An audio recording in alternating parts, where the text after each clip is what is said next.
really was like you were being about My husband, his shirts always do this, and I can't do this. And I'm looking at him because he looks like he's... You can't, like, what do they call that when you get rid of the... I'm fat, so you're not going to be able to sit there. So, okay.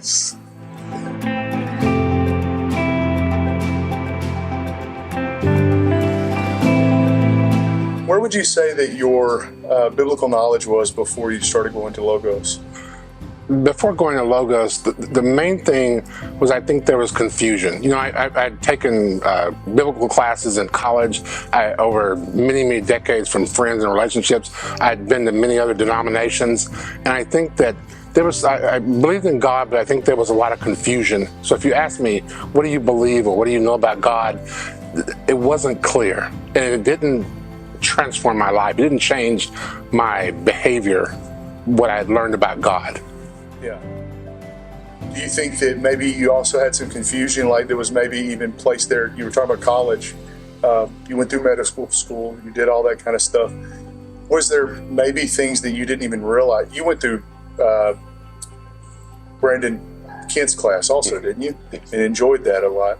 Would you say that there were some questions that were asked that may have thrown you off a little bit in medical school that kind of may have gotten answered in apologetics? Yes, it did. And in all the classes, you know, I think that beyond the kind of, like for instance, when I took those classes at college, I made A's in those classes, but I didn't know anything about God in the sense that what does that change in your life every day? And rather than kind of memorizing things and dates that happened and what this meant to the Hebrews or the first century Christians, after Logos, I think it changed into terms of every day when I get up, what does it change what I do and the choices I make and how I think about God?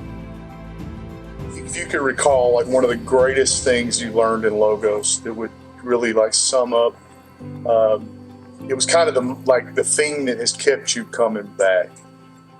If there's one moment or one subject or one maybe even revelation you had, what would that be?